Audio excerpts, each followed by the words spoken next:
ಎಲ್ರಿಗೂ ನಮಸ್ಕಾರ. ಮತ್ತೊಂದು ಹೊಸ ರೆಸಿಪಿಯೊಂದಿಗೆ ಬಂದೀನಿ. ಸ್ಪೆಷಲ್ ಆಗಿ ಇದನ್ನು ನೋಡಿದ ತಕ್ಷಣ ಎಲ್ಲರಿಗೂ ಗೊತ್ತಾಗಿರ್ಬೋದಲ್ವ, ಉಂಡೆ ಅಥವಾ ಲಾಡು ಅಂತೀರ. ಹೌದು, ಈ ಉಂಡೆ ಮಾಡೋದು ತೋರಿಸ್ತೀನಿ, ಆದರೆ ಯಾವುದಂತ ಹೇಳ್ತೀನಿ. ಮೊದಲಿಗೆ ಶ್ರೀದೇವಿ ರೆಸಿಪೀಸ್ಗೆ ಎಲ್ಲರಿಗೂ ಸ್ವಾಗತ. ನೀವೇನಾದರೂ ನನ್ನ ಚಾನಲ್ಗೆ ಸಬ್ಸ್ಕ್ರೈಬ್ ಆಗಿಲ್ಲ ಅಂದರೆ ಪ್ಲೀಸ್ ಸಬ್ಸ್ಕ್ರೈಬ್ ಮಾಡ್ಕೊಂಡು ನೋಡಿರಿ. ಆಮೇಲೆ ಪಕ್ಕದಲ್ಲಿರುವಂಥ ಆಲ್ ಬಟನ್ ಪ್ರೆಸ್ ಮಾಡಿರಿ. ನಾನು ಹಾಕೋ ವಿಡಿಯೋಗಳು ನೋಟಿಫಿಕೇಷನ್ ನಿಮಗೆ ಮೊದಲಿಗೆ ಬರುತ್ತೆ, ನೋಡೋಕ್ಕೆ ಬರುತ್ತೆ. ಆಮೇಲೆ ಫ್ರೆಂಡ್ಸು ಫ್ಯಾಮಿಲಿಗೆ ಎಲ್ಲರಿಗೂ ಶೇರ್ ಮಾಡಿರಿ, ಲೈಕ್ ಮಾಡಿರಿ, ಸ್ಕಿಪ್ ಮಾಡಿದೆ ನೋಡಿರಿ, ಸಪೋರ್ಟ್ ಮಾಡಿರಿ, ಪೂರ್ತಿ ವಿಡಿಯೋ ನೋಡಿರಿ. ಬರ್ರಿ, ಮೊದಲಿಗೆ ಮಾಡೋಕ್ಕೆ ಬೇಕಾದ ಸಾಮಗ್ರಿಗಳು: ಹೆಸರು ಕಾಳು 1 ಗ್ಲಾಸು, ಸಕ್ಕರೆ 1/4 ಗ್ಲಾಸು, ಗೋಡಂಬಿ ಬಾದಾಮಿ ಕಟ್ ಮಾಡಿ ಇಟ್ಕೊಂಡಿದ್ದೀನಿ, ಒಂದು 4 ಏಲಕ್ಕಿ ತೊಗೊಂಡಿದ್ದೀನಿ. ನಿಮಗೆ ಬೇರೆ ಡ್ರೈ ಫ್ರೂಟ್ಸ್ ಬೇಕಂದ್ರೂ ತೊಗೋಬೋದು. ಇದು ತುಪ್ಪ, ಕರಗಿಸಿಟ್ಕೊಂಡಿರೋ ತುಪ್ಪ ತೊಗೊಂಡಿದ್ದೀನಿ. ಇವಾಗ ಮಾಡೋ ವಿಧಾನಕ್ಕೆ ಬರ್ರಿ. ಮೊದಲ 1 ಗ್ಲಾಸ್ ನೋಡಿ, ನಿಮಗೆ ಅಳತೆ ಗೊತ್ತಾಗಲಿ ಅಂತ 1 ಗ್ಲಾಸ್ ಇದು ತೊಗೊಂಡಿದ್ದೀನಿ. ಹೆಸರು ಕಾಳು ಇದು ನಾಟಿ ಹೆಸರು ಕಾಳು. ನಾವು ಜವಾರಿ ಹೆಸರು ಕಾಳು ಅಂತೀವಿ ಇವಕ್ಕೆ.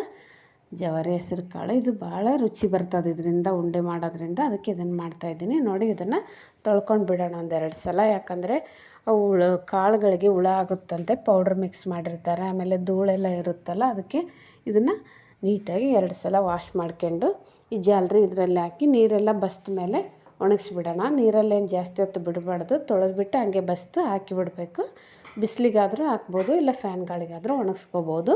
ನೋಡಿ, ಈ ಥರ ಒಣಗಾಕ್ಬಿಟ್ಟು ಒಂದು 5 ನಿಮಿಷ ಬಿಟ್ಟ ಮೇಲೆ ಒಣಗಿದೆ. ಇವಾಗ ಇದನ್ನು ತೆಗೆದು ಬಿಡೋಣ. ನೋಡಿರಿ, ಇವಾಗೆಲ್ಲ ನೀರಿನ ಅಂಶ ಎಲ್ಲ ಹೋಗಿದೆ. ನೋಡಿ, ಎಲ್ಲ ಡ್ರೈ ಆಗಿದೆ ಫುಲ್ಲು. ಇಷ್ಟಾದಮೇಲೆ ತೊಗೋಬೇಕಿದು, ನೀರಿನ ಅಂಶ ಇರಬಾರ್ದು. ತೊಗೊಂಡು ಇವಾಗ ನೋಡಿ, ಒಂದು ಪ್ಲೇಟಿಗೆ ಹಾಕಿ ಇಟ್ಕೊಂಡಿದ್ದೀನಿ. ಇವಾಗ ಈ ಕಡೆ ಗ್ಯಾಸ್ ಆನ್ ಮಾಡ್ಕೊಳ್ಳೋಣ. ಇದು ಗ್ಯಾಸ್ ಆನ್ ಮಾಡ್ಕೊಂಡು ಇದು ಪ್ಲೇಟಲ್ಲಿರೋ ಹೆಸರು ಕಾಳು ತೊಗೊಂಡು ಹಾಕ್ತಾಯಿದ್ದೀನಿ. ಇದನ್ನು ಹಾಕಿ ಒಂದು ಚಮಚ ತೊಗೊಂಡು ನಿಧಾನಕ್ಕೆ ಇದನ್ನು ಗ್ಯಾಸ್ ಸ್ಲೋ ಇಟ್ಕೊಂಡು ಹುರಿಬೇಕಿದು. ಈ ಥರ ಹುರಿಯೋದ್ರಿಂದ ಘಮ ಬರ್ತದಂತ, ಸುವಾಸನೆ ಅಂತ ಬರ್ತದೆ, ಮನೆಗೆಲ್ಲ ಹರಡ್ತಾ ಇದೆ. ಇವಾಗ ನೋಡಿ, ಇಷ್ಟು ಕಲರ್ ಚೇಂಜ್ ಆಗಬೇಕು. ಗ್ರೀನ್ ಕಲರ್ ಇತ್ತಲ್ಲ, ಅದು ಹೆಸರು. ಇದು ಜವಾರಿ ಹೆಸರು, ತುಂಬ ರುಚಿಯಾಗುತ್ತೆ. ನಿಮಗೆ ಇದು ಸಿಕ್ಕಿಲ್ಲ ಅಂದರೆ ಬೇರೆ ಯಾವುದಾದ್ರೂ ತೊಗೊಳ್ರಿ. ಇದು ನೋಡಿರಿ, ಈ ಕಲರ್ ಚೇಂಜ್ ಆಗ್ತಾಯಿದೆ ನೋಡಿ, ಎಷ್ಟು ಘಮ ಅಂತ ಬರ್ತಾಯಿದೆ. ಇದು ಈ ಥರ ಚಾಕ್ಲೇಟ್ ಕಲರ್ ಆಗೋವರೆಗೂ ಗ್ಯಾಸ್ ಲೋ ಇಟ್ಕೊಂಡು ಒಂದು 10-12 ನಿಮಿಷ ಆಯಿತು ನನಗೆ ಇದಿಷ್ಟು ಕಾಳು ಹುರಿಯೋಕ್ಕೆ. ಇಷ್ಟು ಟೈಮ್ ತೊಗೊತದ. ಇದನ್ನು ಒಂದು ಪ್ಲೇಟಿಗೆ ಹಾಕಿ ತಣ್ಣಗಾಗಕ್ಕೆ ಬಿಡಿ. ತಣ್ಣಗಾದ್ಮೇಲೆ ಒಂದು ಮಿಕ್ಸಿ ಜಾರ್ ತೊಗೊಂಡು ಮಿಕ್ಸಿ ಜಾರಲ್ಲಿ ಇವು ಕಾಳನ್ನು ಹಾಕಬೇಕು. ಹಾಕಿ ಇದನ್ನು ನೈಸ್ ಪೌಡ್ರ್ ಮಾಡ್ಕೋಬೇಕು. ಇವಾಗ ನೋಡಿ, ಇನ್ನೇನು ನೈಸ್ ಪೌಡ್ರ್ ರೆಡಿ ಆಯಿತು. ಇವಾಗ ತೋರಿಸ್ತೀನಿ ನೋಡಿರಿ. ಇಷ್ಟು ನೈಸಿಗೆ ಪೌಡ್ರ್ ಆಯ್ತಂದರೆ ಸಾಕು. ಇದನ್ನು ಸ್ವಲ್ಪ ಮಾಡಿರೋದ್ರಿಂದ ನಾನು ಮಿಕ್ಸಿಲಿ ಹಾಕಿದ್ದೀನಿ. ಜಾಸ್ತಿ ಇತ್ತಂದರೆ ಮಿಕ್ಸಿಲಿ ಹಾಕೋಕ್ಕೆ ಹೋಗ್ಬೇಡ್ರಿ. ಹಿಟ್ಟು ಮಾಡ್ತೀವಲ್ಲ, ಆ ಮಿಷಿನ್ಗೆ ಹಾಕ್ಸ್ಕೊಂಬರ್ರಿ ಹೊರಗಡೆ, ಇಲ್ಲಾಂದರೆ ಮಿಕ್ಸಿ ಹಾಳಾಗುತ್ತೆ.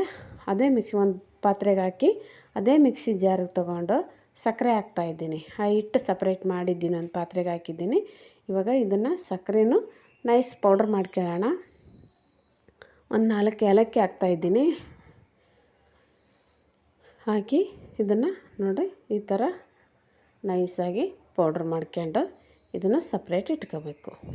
ಇವಾಗ ನೋಡಿ, ಇಷ್ಟಾದ್ರೆ ರೆಡಿ. ಇದು ಕೆಳಗಡೆ ಪೌಡ್ರ್ ಐತೆ ನೋಡಿ, ಆ ಥರ ಪೌಡ್ರು ಹೆಸರು ಕಾಳು ಹುರಿದು ಪೌಡ್ರ್ ಮಾಡಿ ಇಟ್ಕೊಂಡ್ವಿ ಅಂದ್ರೆ ಅದನ್ನು ಒಂದು ಕಡೆ ತೆಗೆದಿಟ್ರೆ ನಿಮ್ಗೆ ಬೇಕಾದಾಗ 5 ನಿಮಿಷದಲ್ಲಿ ಉಂಡೆ ರೆಡಿ ಮಾಡ್ಕೋಬೋದು. ಇದು 5 ನಿಮಿಷದ ಕೆಲಸ, ಜಾಸ್ತಿ ಏನು ಟೈಮ್ ತೊಗೊಳ್ಳಲ್ಲ. ಇವಾಗ ಇದನ್ನೆರಡು ಮಿಕ್ಸ್ ಮಾಡ್ಕೊಳ್ಳೋಣ. ಹಿಟ್ಟು ಸಕ್ಕರೆ ಮಿಕ್ಸ್ ಮಾಡಿ ಮತ್ತೆ ಸ್ವಲ್ಪ ಮಿಕ್ಸಿ ಜಾರಿಗೆ ಹಾಕ್ಕೊಳ್ಳೋಣ. ಈ ಥರ ಹೆಸರು ಕಾಳಿಂದು ಹಿಟ್ಟು ಹುರಿದು ಇಟ್ಕೊಂಡ್ರೆ ಬೇರೆ ಬೇರೆ ಐಟಮ್ ಎಲ್ಲ ಮಾಡ್ಬೋದು. ನಾನು ಮುಂದೆ ವಿಡಿಯೋ ತೋರಿಸ್ತೀನಿ, ನೋಡ್ಕೊಳ್ರಿ. ಇವಾಗ ಉಂಡೆ ತೋರಿಸಿದ್ದೀನಿ, ಖಾರದ ಐಟಮು ತೋರಿಸ್ತೀನಿ ಮಾಡೋದು. ಇವಾಗ ಇದನ್ನು ಸ್ವಲ್ಪ ಮಿಕ್ಸಿ ಜಾರ್ ಮಾಡ್ಕೊಂಡ್ರೆ ಸರಿ. ಇದು ಇವಾಗ ನೋಡಿ, ಸ್ವಲ್ಪ ಮೆತ್ತಗಾಯ್ತು, 2 ಮಿಕ್ಸ್ ಆಯಿತು. ಇವಾಗ ಇದನ್ನು ಅದೇ ಪಾತ್ರೆಗೆ ಹಾಕ್ತಾಯಿದ್ದೀನಿ ನೋಡಿರಿ. ಹಾಕಿ ಇವಾಗ ಇದಕ್ಕೆ ಸ್ವಲ್ಪ ತುಪ್ಪ ತಗೊಳ್ಳೋಣ. ಇವಾಗ ಇದು ಕಾಯಿಸಿಟ್ಕೊಂಡಿದ್ವಲ್ಲ, ಅದೇ ತುಪ್ಪ ತೊಗೊತಾ ಇದ್ದೀನಿ. 1 ಚಮಚ ತೊಗೊಂಡಿದ್ದೀನಿ. ನೀವು ಒಂದು ಬಾಣಲಿ ಏನಾದರೂ ತೊಗೊಳ್ರಿ. ಇದು ತೊಗೊಂಡು ಇದಕ್ಕೆ ಸ್ವಲ್ಪ ಡ್ರೈ ಫ್ರೂಟ್ಸ್ ಇತ್ತಲ್ಲ, ಬಾದಾಮಿ ಗೋಡಂಬಿ, ಅದನ್ನು ಹಾಕ್ತಾಯಿದ್ದೀನಿ. ಪೂರ್ತಿ ಕಲರ್ ಚೇಂಜ್ ಆಗೋದೇನು ಬೇಡ, ಸುಮ್ಮನೆ ಲೈಟಾಗಿ ಸ್ವಲ್ಪ ಇದು ಮಾಡಬೇಕು, ತುಪ್ಪದಲ್ಲಿ ಇದಾಗಲಿ ಅಂತ ಅಷ್ಟೇ. ಜಾಸ್ತಿ ಕಲರ್ ಇದು ಮಾಡಬೇಡ್ರಿ, ಸಾಕು. ಇಷ್ಟ ಆದರೆ ಸಾಕು. ಇವಾಗ ಇದನ್ನು ತೆಗೆದುಬಿಟ್ಟು ಆ ಹಿಟ್ಟು ರೆಡಿ ಮಾಡಿ ಇಟ್ಕೊಂಡಿದ್ದೀವಲ್ಲ ಅದಕ್ಕೆ ಹಾಕ್ಕೊಳ್ಳೋಣ. ನೋಡಿರಿ, ಇಷ್ಟಾದರೆ ಇವಾಗ ಕಲಿಸ್ಕೋಬೇಕು. ಅದಕ್ಕೆ ಹಾಕಿ ತುಪ್ಪ ಅದೆಲ್ಲ ಮಿಕ್ಸ್ ಮಾಡಬೇಕು ಆ ಹಿಟ್ಟು ಜೊತೆ. ಇದು ಇಷ್ಟು ತುಪ್ಪ ಇದಕ್ಕೆ ಸಾಕಾಗಲ್ಲ, ಅದಕ್ಕೆ ಇನ್ನೊಂದು ಸ್ವಲ್ಪ ಅದು ತುಪ್ಪ ಕರಗಿಸಿ ಇಟ್ಕೊಂಡಿದ್ವಲ್ಲ ಅದನ್ನು ಹಾಕ್ತಾಯಿದ್ದೀನಿ. ನೋಡಿರಿ, ತುಪ್ಪ ಹಾಕಿಬಿಟ್ಟು ಕಲಿಸ್ಕೋಬೇಕು. ಸ್ವಲ್ಪ ಹಾಕಿ ಕಲಿಸ್ಕೊಳ್ಳಿ, ಒಟ್ಟಿಗೆ ಅಷ್ಟು ತುಪ್ಪ ಹಾಕಬೇಡ್ರಿ.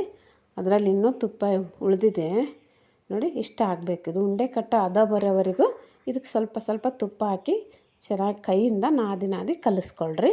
ಅಂದರೆ ಇದು ಹೆಸ್ರು ಕಾಳು ಉಂಡೆ ಅಂದ್ರೇ ಸ್ವಲ್ಪ ತುಪ್ಪ ಜಾಸ್ತಿನೇ ಬೇಕಾಗುತ್ತೆ. ತುಂಬ ಟೇಸ್ಟಿ, ತುಂಬ ರುಚಿಯಾಗಿರುತ್ತೆ. ಇದು ಹೆಲ್ತಿಗಂತೂ ತುಂಬ ಒಳ್ಳೆ ರೆಸಿಪಿ ಅದ. ನೋಡಿರಿ, ನೀವು ಈ ಥರ ಉಂಡೆ ಕಟ್ಟಾದ ಬಂದಿದ್ದು. ಇವಾಗ ಇಷ್ಟಾದರೆ ಸಾಕು. ಇವಾಗ ಕೈ ತೊಳ್ಕೊಂಡು ಬರ್ತೀನಿ ನೋಡಿ. ಕೈ ತೊಳ್ಕೊಂಬಂದು ಉಂಡೆ ರೆಡಿ ಮಾಡ್ಕೊಳ್ಳೋಣ.